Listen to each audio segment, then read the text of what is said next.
Good afternoon बच्चों। पिछले period में हमने देखा कि मिट्टी की आभा क्या है, धूल। मैंने प्रश्न भी दिए थे, कुछ 2-2 मार्क वाले 3 प्रश्न दिए थे और 3-3 मार्क वाले 5-5 मार्क वाले भी 2-3 प्रश्न अलग अलग दिए थे, जिसमें एक प्रश्न ये भी दिया था कि मिट्टी की आभा क्या है। तो मिट्टी की आभा धूल है। उसकी पहचान किससे होती है? मिट्टी की पहचान उसके धूल से होती है। ये हमने पिछले पार्ट में भी देखा कि मिट्टी की आभा क्या है। और हमने मैंने बोला था कि 5 मार्क का प्रश्न आता है कि धूल किसे कहा है लेखक ने, गोधूली या धूल किसे कहा है। तो वो हमने देखा कि ग्रामीण परिवेश में जो चीजें होती हैं उसके बारे में पूरा वर्णन किया था लेखक ने। मैं उसमें से एक प्रश्न और 5 मार्क का आज बताती हूँ आपको, मैंने दिया भी है, तो उसका आंसर आप कैसे लिखेंगे ये आपके ध्यान में आ जाएगा। प्रश्न है कि ग्रामीण परिवेश में प्रकृति धूल के कौन कौन से सुंदर चित्र प्रस्तुत करती है। ग्रामीण परिवेश में प्रकृति धूल के कौन कौन से सुंदर चित्र। तो हमने देखा कि जो पूरा पैरा है कंप्लीट, जिसमें अमराइयों के पीछे से उड़ने वाली जो धूल है, सोने को मिट्टी कर देती है, या लीक पर जाने वाली गाड़ी के रुई के बादल के भांति, ऐरावत नक्षत्रपथ की भांति, ये पूरा जो सेंटेंस, ये पूरा जो पैरा है 4-5 लाइन में, पूरा पैरे के अलावा जो 4-5 लाइनें यहाँ से अमराइयों के पीछे छिपे हुए सूर्य की किरणों में जो धूली सोने को मिट्टी कर देती है, सूर्यास्त के उपरांत लीक पर गाड़ी निकल जाने के बाद जो रुई के बादल की तरह या ऐरावत हाथी की नक्षत्रपथ की भांति जहाँ की तहाँ स्थिर रह जाती है, चांदनी रात में मेले जाने वाली गाड़ियों के पीछे जो कभी कल्पना की भांति उड़ती चलती है, जो शिशु के मुंह पर, फूल की पंखुड़ियों पर साकार सौंदर्य बनकर छा जाती है। तो ये सारा उत्तर आएगा उसमें 5 मार्क के लिए कि ग्रामीण परिवेश में प्रकृति धूल के कौन कौन से सुंदर चित्र प्रस्तुत करती है।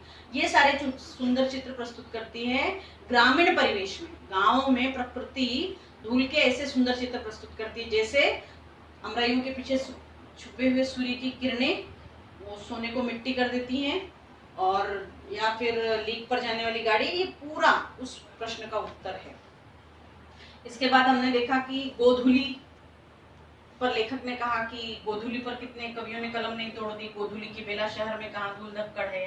गर्द जिसको कहते हैं, धूल धक्कड़ मतलब शहरों की जो धूल है वो गर्द है। और इस पे एक प्रश्न और 5 मार्क का बनता है जो पूछा जाता है जनरली, और उसको समझना पड़ेगा क्वेश्चन कि इसमें वर्ड था कि यह कविता की विडंबना थी और गाँवों में भी जिस धूली को कवियों ने अमर किया है वह हाथी घोड़ों के पग संचालन से उत्पन्न होने वाली धूल नहीं, वरन गोपालों के पदों की धूली है। अभी यहाँ एक प्रश्न पूछा जाता है, ये मैंने आपको पिछली बार भी दिया था प्रश्न। इसका प्रश्न है कि कविता को विडंबना मानते हुए लेखक ने क्या कहा है, और इसको 50 से 60 शब्दों में लिखना होता है आपको। 3 मार्क में अगर पूछा जाता है तो कविता की विडंबना को मतलब कविता की विडंबना क्या है, लेखक क्या कहते हैं कविता की क्या विडंबना है। तो कविता की विडंबना ये है कि कवियों ने कविताओं में गोधूली की इतनी महिमा गाई, गोधूली के ऊपर कलम तोड़ दी। साहित्यकारों ने कलम तोड़ दी का मतलब इतना लिखा कि कलमें तोड़ दी। तो गोधूली के ऊपर इतना कुछ कहा गया, उसका महात्म्य इतना बताया गया। और आज एक विडंबना है उस कविताओं की जिसमें गोधूली के बारे में कहा गया, जहां श्री कृष्ण गैया चराते थे या गोपाल गैया चराते हैं आज भी। उस गोधूली की बेला को सबने उपयोग में लाया कि गोधूली की बेला, समय को बोल दिया गया शाम के सूर्यास्त के, मतलब जहां सूर्य अस्त होने चल रहा है और दिन समाप्त हो रहा है, उसको कहा गया गोधूली की बेला। लेकिन लेखक मानते हैं कि गोधूली की बेला शहरों के हिस्से नहीं है, और ये कविता की विडंबना है कि गोधूली को समझा नहीं गया। विडंबना शब्द जो होता है उसका अच्छा अर्थ है, विडंबना का मतलब विसंगति।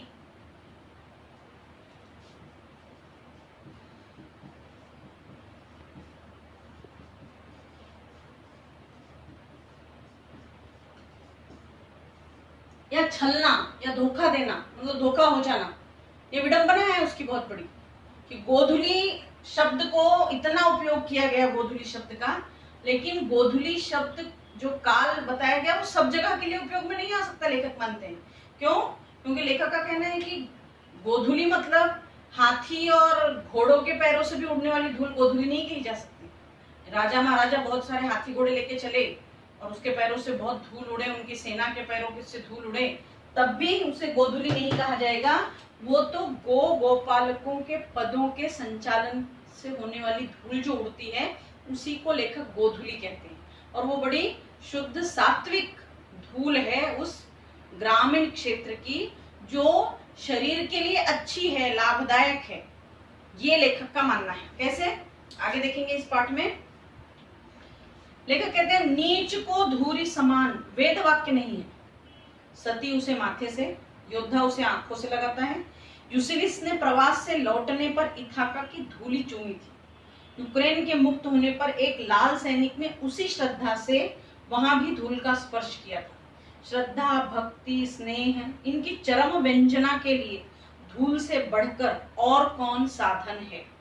यहाँ तक कि घृणा, असूया आदि के लिए भी धूल चाटने, धूल झाड़ने आदि की क्रियाएं प्रचलित है।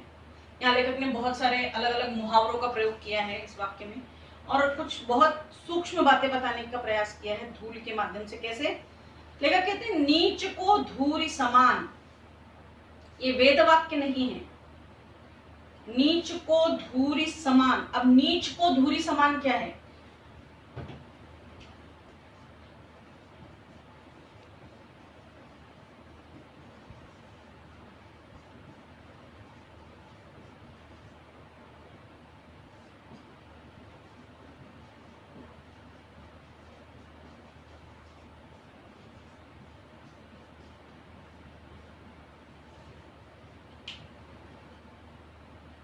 लेखक कहते हैं कि नीच को धूरी समान, ऐसा एक वाक्य कहा जाता है कि जो हीन है, जो बहुत घटिया है, जिसको हम कहेंगे आज बोलचाल के शब्दों में, या जो महत्वहीन है, वो क्या है? धूरी समान है। लेकिन लेखक इससे भी अपनी राय, इस बात से भी सहमत नहीं है लेखक। इसमें अपनी राय सहमत वाले नहीं रहते हैं, असहमत होते हैं लेखक कि ये जो वाक्य कहा गया नीच को धूरी समान, ये नीच को धूरी समान, ये वेद वाक्य नहीं है। ये कोई वेद का कहा हुआ वाक्य नहीं है कि इसको सच मान लिया जाए कि नीच को धूरी समान। मतलब ऐसा बोल दिया गया कि जो धूल है, मतलब किसी की महत्वहीनता दिखानी है तो उसको धूल बता दिया गया कि धूल के समान है। नीच कौन है? धूल के समान है। तो ये कोई वेद वाक्य नहीं लेखक मानते हैं। मतलब इसमें धूरी समान बता देना ये कोई सही नहीं है। मतलब महत्वहीन को, कम श्रेष्ठ को धूल बता देना, धूल के समान बता देना सही नहीं है। क्यों? क्योंकि लेखक कहते हैं कि यही वो धूल है कि सती उसे माथे से लगाती है। सती होने से पहले एक प्रथा थी सती होने की, तो उसमें वो माथे से लगाती है इसी धूल को। योद्धा उसे आंखों से लगाता है। कोई भी योद्धा जब युद्ध के मैदान में उतरता है तो इसी धूल को आंखों से लगाता है, अपने सर माथे से आंखों से लगाता है। या खेल में देख लो, खेलों में खिलाड़ी जब मैदान में उतरते हैं तो उस मिट्टी को अपने माथे से लगाते हैं। यूसिलिस ने प्रवास से लौटने पर, यूसिलिस एक नाम है, एक ऐसे योद्धा का नाम जो संघर्ष का प्रतीक बन चुका नाम है। यहाँ पीछे उसका मीनिंग दिया हुआ है, आप शब्दार्थ में जाकर देखना, शब्दार्थ एवं टिप्पणियों में। होमर के महाकाव्य ओडेसी का एक प्रमुख पात्र जो कठिनाइयों से संघर्ष करने वाले व्यक्ति का प्रतीक बन गया है, वो है यूसिलिस। तो यूसिलिस जब प्रवास से लौटा बहुत दिनों के बाद, मतलब जो एक संघर्ष का प्रतीक है कि संघर्ष के बाद जीतता कैसे है मनुष्य, उसके बारे में कहा जाता है यूसिलिस के बारे में, कितने संघर्ष के बाद वो कैसे जीता। तो वो जब प्रवास से लौटा था तो उसने भी इथाका, मतलब वो जो प्रदेश है, जिस राज्य में वो लौटा, जिस देश में वो लौटा, इथाका की, उस प्रदेश का नाम इथाका की धूली चूमी थी। मतलब उसको इतना प्रेम उस धूली से, उस मिट्टी से, उसको चूम लिया उसने लौटने के बाद, इतने संघर्ष के बाद जब वो लौटा अपने खुद के प्रदेश। यूक्रेन के मुक्त होने पर एक लाल सैनिक ने उसी श्रद्धा से वहां भी धूल का स्पर्श किया था। यूक्रेन एक देश है, वहां जब यूक्रेन को मुक्त कराया उन लोगों ने, तो वो जो लाल सैनिक है जो उसके लिए लड़े, उसको मुक्त कराने के लिए, आजाद कराने के लिए, स्वतंत्र कराने के लिए, तो उसने भी उसी श्रद्धा भाव से, उसी प्रेम से उस मिट्टी को, धूल को चूमा था।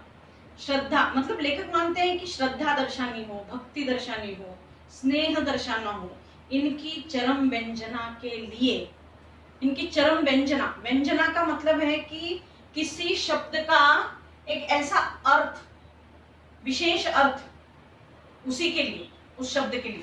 यहाँ पर आपको व्यंजना का शब्दार्थ हम टिप्पणियों में भी मीनिंग अच्छे से लिखा हुआ पूरा मिल जाएगा।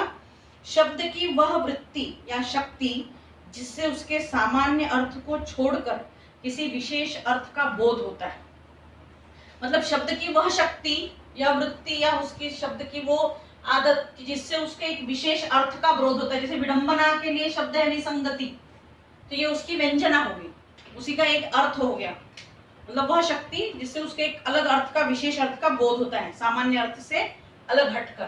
तो ऐसे ही लेखक मानते हैं कि श्रद्धा, भक्ति, स्नेह, इनकी चरम व्यंजना के लिए, मतलब हमको किसी चीज के प्रति जब लोगों को श्रद्धा दिखानी हो, स्नेह दिखाना हो, प्रेम दिखाना हो, जैसे यूसिलिस को दिखाना था इथाका के प्रति, तो उसने वहां की धूली चूम ली।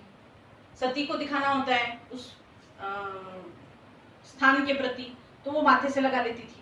या फिर योद्धा जब मैदान में उतरते हैं तो वो उस धूल को सर माथे से लगा लेते हैं। खेल के मैदान में जब खिलाड़ी उतरता है तो वो उस धूल मिट्टी को वहां की माथे से लगा लेता है।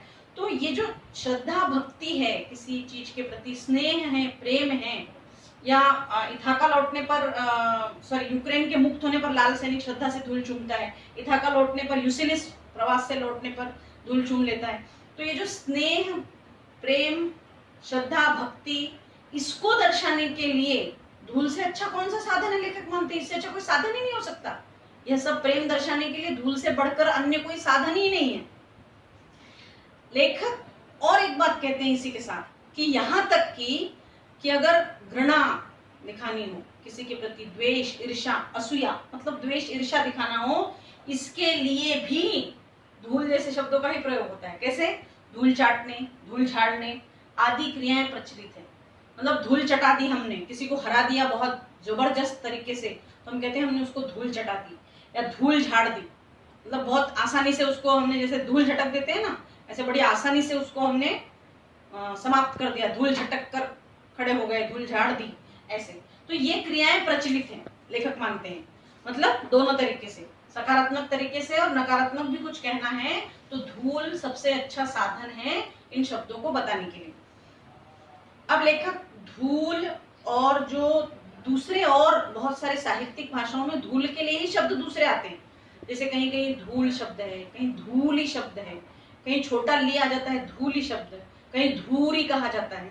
इसमें क्या विशेष कोई अंतर नहीं है, या क्या अंतर है, क्यों ऐसे अलग अलग शब्द प्रयोग होते हैं कि धूल, धूली, धूली, धूरी, वो देखेंगे।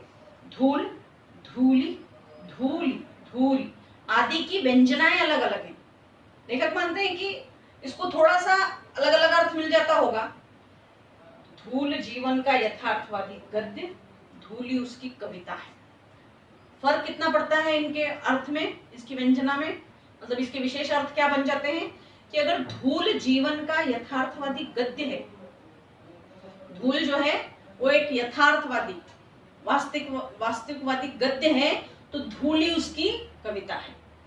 धूली, जिसमें धूली बड़ा ली है, ये धूल अलग अलग 3-4 शब्द हैं। देखो, धूल, धूली, धूली और धूल। तो इसमें लेखक मानते हैं कि ये धूल अगर यथार्थवादी गद्य है तो धूली उसकी कविता है, और धूली ये छायावादी दर्शन है जिसकी वास्तविकता संदिग्ध है, और धूरी लोक संस्कृति का नवीन जागरण है। इन सबका रंग एक ही है, रूप में भिन्नता जो भी हो, मिट्टी काली, पीली, लाल तरह तरह की होती है, लेकिन धूल कहते ही शरद के धुले उजले बादलों का स्मरण हो आता है। धूल के लिए श्वेत नाम का विशेषण अनावश्यक है, वह उसका सहज रंग है। लेखक कहते हैं कि ठीक है, धूल, धूली, धूली, धूरी, ये इनकी व्यंजनाएं अलग अलग हो सकती हैं। जैसे अगर हम धूल को मान ले कि धूल ये यथार्थवादी गद्य है, तो धूली उसकी कविता है। और ये धूली अगर छायावादी दर्शन है, छायावादी दर्शन क्या होता है? छायावादी दर्शन कविताओं में होता है जनरली, मतलब बहुत सारी सूक्ष्म और गूढ़ बातें जीवन की या प्रकृति की या सारी चीजों की गूढ़ बातें जब कही जाती है कविता में तो उसको छायावादी कहा जाता है। यहाँ आपको शब्दार्थ और टिप्पणियों में उसका मीनिंग भी मिल जाएगा। प्रकृति और सृष्टि के रहस्यों को अति गूढ़ भावों में व्यंजित करना, मतलब छायावादी दर्शन। तो धूली छायावादी दर्शन है। और ये धूरी क्या है? धूरी जो शब्द है, लेखक मानते हैं कि जो ग्रामीण भाषा है, जो छोटी छोटी जगहों में क्षेत्रीय बोलियों में बोली जाती होगी जो भाषा, लोक संस्कृति जिसको हम कहते हैं, जिसे हम फोक कल्चर जिसको कहते हैं, लोक संस्कृति, धूरी लोक संस्कृति का नवीन जागरण है। लोक संस्कृति है ना, फोक कल्चर का नवीन जागरण है। वहां पर एक नया जो उदय हुआ है लोक संस्कृति का, फोक कल्चर का, उसमें अभी धूरी नया नया शब्द आया हुआ है। धूरी शब्द उत्तर भारत का वैसे शब्द है धूरी शब्द। लेकिन लेखक मानते हैं कि ठीक है, इनकी व्यंजनाएं अलग हैं, लेकिन सबका रंग एक ही है। और रूप में भिन्नता जो भी हो, थोड़ा बहुत फर्क दिखाई पड़ता हो, लेकिन मिट्टी अगर काली है, लाल है, पीली है, तरह तरह की होती है, लेकिन रंग में भिन्नता है उसके, मिट्टी तो एक ही होती है। और लेखक मानते हैं कि धूल कहते ही शरद के धुले उजले बादलों का स्मरण हो आता है। धूल शब्द कहते ही ऐसा लगता है लेखक को, मानो कि शरद जो ऋतु होती है, अब अलग अलग 6 ऋतु हैं, उसमें शरद भी एक ऋतु है, तो शरद के धुले उजले जो बादल होते हैं, बड़े साफ सुंदर दिखाई देते हैं चंद्रमा की चमक में, शरद के धुले उजले बादल, तो उन शरद के धुले उजले बादलों का स्मरण हो आता है, धूल शब्द कहते हैं। धूल के लिए लेखक ये भी मानते हैं कि धूल के लिए श्वेत नाम का विशेषण अनावश्यक है। धूल के लिए ये कहना कि वो श्वेत है बताना यह अनावश्यक है, गैर जरूरी है, जरूरी नहीं है, अनावश्यक है। वो तो उसका सहज रंग है, लेखक मानते हैं धूल का सहज रंग है श्वेत। अब इसके आगे लेखक जो अंतिम पैरा है इस पाठ का, जो अंतिम बात कहना चाहते हैं, जो मूल भाव है इस पाठ का, धूल पाठ का, वो लेखक इसमें हमको बताएंगे। और हम मूल भाव पे चलेंगे, मतलब पाठ का मूल भाव अंतिम वाले में बहुत अधिक स्पष्ट रूप से कहा गया है कि ग्रामीण जो सभ्यताएं हैं और शहरी जो सभ्यताएं हैं, वैसे तो अभी आप जिस पीरियड में हम लोग हैं अभी कोरोना वाले, उसमें, और ये तो पाठ के माध्यम से बहुत पहले लेखक ने कभी कहा होगा कि ग्रामीण सभ्यता कितनी महत्वपूर्ण है। आज तो उसको हम परिणाम स्वरूप भी देख रहे हैं ना सामने, कि कोरोना के चलते जो जिस तरह से लोगों के ध्यान में आया कि ग्रामीण जीवन, उसका महत्व, उसका रहन सहन, खान पान कितना आवश्यक है शहरी इस चकाचौंध और भाग दौड़ के तुलना में। ये तो अभी ध्यान में आ रहा है लोगों के, लेकिन इस पाठ में भी यही है, धूल पाठ का मूल भाव भी यही है कि ग्रामीण परिवेश कितना महत्वपूर्ण है जीवन के लिए। मतलब लेखक ऐसा नहीं है कि केवल व्यंग करना चाहते हैं शहरी जीवन पर, लेकिन लेखक ये कहते हैं कि शहरी जीवन अच्छा है, ठीक है, बहुत चीजें अच्छी हो सकती हैं, लेकिन ग्रामीण जीवन को हीन नहीं समझना है, उसको महत्वहीन नहीं कहना है। ग्रामीण जीवन के महत्व को समझकर उन चीजों को हमको अपनाना है। ये लेखक का इस पाठ का मूल भाव है कि वो महत्व समझाना चाहते हैं ग्रामीण परिवेश का, ग्रामीण चीजों का, धूल मट्टी का जीवन में हमारे अर्थ सिखाना, समझाना चाहते हैं। तो उसके पीछे बहुत सारी चीजें आ जाती है ना, कि अब शहरों में ऐसी चीज नहीं है तो उसका प्रदूषण कम कीजिए, लेकिन अच्छी चीजों को अपनाइए जो ग्रामीण परिवेश से भी आती है, और उसको महत्वहीन मत समझिए। ये इस पाठ का मूल भाव है पूरा धूल पाठ का। लेखक कहते हैं हमारी देशभक्ति धूल को माथे से न लगाए तो कम से कम उस पर पैर तो रखे। अब ये भी लेखक की बहुत बड़ी बात कह दी लेखक ने कि हमारी देशभक्ति आज की जो है, अगर वो धूल को माथे से लगाने वाली सोच नहीं रखती है, समझो वहां तक सोच नहीं है। जैसे पहले अभी लेखक बता रहे हैं कि अगर श्रद्धा भक्ति स्नेह दिखाना हो तो धूल को माथे से लगा देते थे लोग। अगर हमारी देशभक्ति इतनी भी नहीं है धूल को माथे से लगाने की, तो कम से कम उस पर पैर तो रखें। हम जिस शहरी जीवन में जी रहे हैं वहां तो हम पैरों में भी स्पर्श नहीं होने दे रहे हैं धूल को, हम ऐसा जीवन जी रहे हैं। किसान के हाथ पैर मुंह पर छाई हुई यह धूल हमारी सभ्यता से क्या कहती है? किसान जो रात दिन इसी मिट्टी के साथ काम कर रहा है, बीज बो रहा है और हमारे लिए अनाज उगा रहा है, उसके हाथ मुंह पैर पर लगी हुई धूल हमारी सभ्यता से क्या कहती है? लेखक का प्रश्न है कि लेखक बताना चाहते हैं कि ये जो किसान के मुंह पर लगी हुई धूल है, जो उसके हाथ पैर मुंह पर हर समय धूल लगी हुई है, वो मिट्टी के साथ काम कर रहा है, वो हमारी आज की जो सभ्यता है जो धूल से बचना चाहती है। लेखक मानते हैं, शुरू में कहा ना लेखक ने कि वो धूल के संसर्ग से बचना चाहती है, वो तो अपना घर आसमान में बनाना चाहती है। तो ये जो सभ्यता है इसे किसान क्या कह रहा है, क्या कहना चाहती है सभ्यता? इस सभ्यता से किसान क्या कहना चाहता है? हम कांच को प्यार करते हैं, धूल भरे हीरे धूल भरे हीरे में धूल ही दिखाई देती है, भीतर की कांति आंखों से ओझल रहती है, लेकिन ये हीरे अमर हैं और एक दिन अपनी अमरता का प्रमाण भी देंगे। लेखक कहते हैं कि किसान के मुंह हाथ पर धूल छाई हुई है क्योंकि वो रात दिन धूल मिट्टी में काम कर रहा है। उसके बिना कैसे होगा? अगर वो भी धूल मिट्टी से बचेगा तो अनाज कौन उगाएगा? ऐसी भी परिस्थितियां आ रही है ना कि कोई इस धूल मिट्टी में काम ही नहीं करना चाहता है, उसको बड़ा महत्वहीन, छोटा, कम महत्व का, बिना कौशल वाला काम समझा जा रहा है। तो इसीलिए लेखक याद दिला रहे हैं कि हमारी सभ्यता से वो किसान के मुंह पर छाई हुई धूल मिट्टी हमारी सभ्यता से क्या कह रही है कि हम लोग कांच को प्यार करते हैं, धूल भरे हीरे में हमको धूल ही दिखाई देती है, वो हीरा नहीं दिखाई देता है धूल भरा हुआ। जो छोटा बच्चा है अगर वो धूल मिट्टी से भरा है तो, छोटा बच्चा ही क्यों, किसान भी अगर धूल मिट्टी से भरा है तो वो धूल भरा हीरा ही है ना। जो भी लोग धूल मिट्टी में रहकर कार्य कर रहे हैं वो धूल भरे हीरे ही हैं, उनके महत्व को हमको समझना पड़ेगा, लेखक मानते हैं। क्योंकि हम केवल कांच के टुकड़ों को प्यार करेंगे और धूल भरे हीरों में हमको सिर्फ धूल दिखाई देगी, वो उसके भीतर के हीरे को हम नहीं पहचान पाएंगे, क्योंकि उसकी भीतर की कांति जो है, ग्रामीण परिवेश में रहने वाले लोगों के भीतर की कांति, चमक, कांति यानी चमक, उनके भीतर की चमक हमारी आंखों से ओझल रहती है। हमारी आंखों को ओझल रहना मतलब दिखाई न देना, हमारी आंखों को दिखाई नहीं दे रही है चमक उनके भीतर की, हमको केवल उस पे की धूल दिखाई पड़ रही है।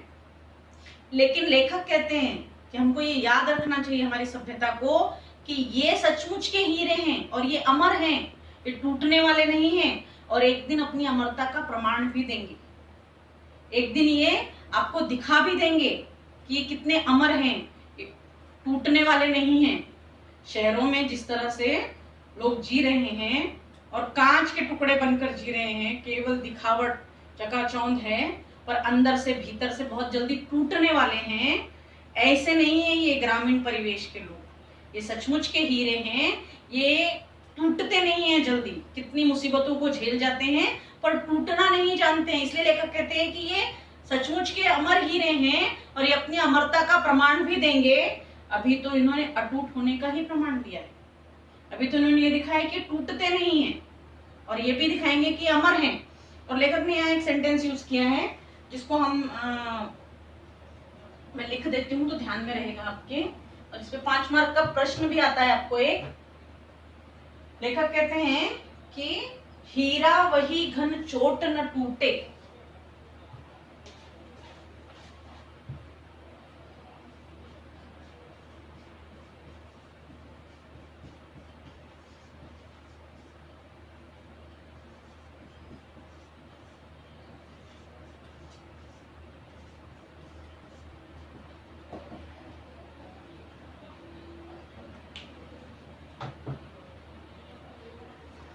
हीरा वही घन चोट न टूटे। 5 मार्क का प्रश्न आता है, इसका आशय स्पष्ट कीजिए में, या लेखक क्या कहना चाहते हैं इसके माध्यम से। ऐसे किसी भी प्रकार से प्रश्न आ सकता है। लेखक कहते हैं कि अभी तो जो गांव के अमर हीरे, अटूट हीरे हैं, उन्होंने अपने अटूट होने का प्रमाण दिया है और वो अमर है ये भी प्रमाण दे सकते हैं वो, क्योंकि सचमुच के हीरे वही होते हैं, जो सचमुच का हीरा होता है जो कोयले की खानों में मिलता है, उसको घन की चोट मारो, घने ने हथौड़े, बड़े बड़े हथौड़े की भी चोट मारो तो वो टूटता नहीं है। तो असली हीरे वही हैं जो घन की चोट से भी ना टूटे। ऐसे ही हीरे ये जो गांव के लोग हैं, जो किसान हैं, जो धूल मिट्टी में काम करने वाले लोग हैं, असली हीरे हैं, घन की चोट से भी जो नहीं टूटते हैं। और जिस दिन अगर वे उलटकर चोट भी करेंगे तब कांच और हीरे का भेद जानना बाकी न रहेगा, तब हम हीरे से लिपटी हुई धूल को भी माथे से लगाना सीखेंगे। लेखक मानते हैं कि जिस दिन ये उलटकर चोट करेंगे ना हम पे, तब हम, जो आज की सभ्यता है, जो समझ नहीं रही है चीजों को, जो महत्व नहीं समझ रही है ग्रामीण चीजों का, हमारी अपनी संस्कृति का, सभ्यता का, वे हीरे और कांच का भेद तब जानना बाकी ना रह जाएगा। तब समझ पाएंगे कि असली हीरा कौन सा और कांच कौन सा, दिखावा क्या और असली चीज क्या है। और जब ये उलटकर चोट करेंगे तब हम सच्चाई समझ पाएंगे, और तब हम हीरे से लिपटी हुई धूल को भी माथे से लगाना सीख जाएंगे। मतलब लेखक ऐसी आशा करते हैं कि तब हम सच्चाई इस जीवन की सीख पाएंगे, और हम जो धूल मिट्टी से लिपटा हुआ हीरा है ना, ये व्यक्ति जो हैं लोग, ग्रामीण लोग, धूल मिट्टी से लिपटे हुए, मेहनत का कार्य करने वाले, मेहनतकश लोग, तब हम सही में उस धूल मिट्टी को माथे से लगाना भी सीख जाएंगे। तो ये इस पाठ का मूल भाव था कि ग्रामीण परिवेश में रहने वाले लोग मजबूत होते हैं अंदर से, वो हीरे की तरह होते हैं जो घन की चोट से भी नहीं टूटते हैं। शहरों में दिखावा करने वाले लोग छोटी मोटी परेशानियों से घबरा कर, छोटी मोटी मुसीबतों से घबरा कर पता नहीं कितनी बार टूट जाते हैं, कितने जीवन में गलत सही निर्णय ले लेते हैं।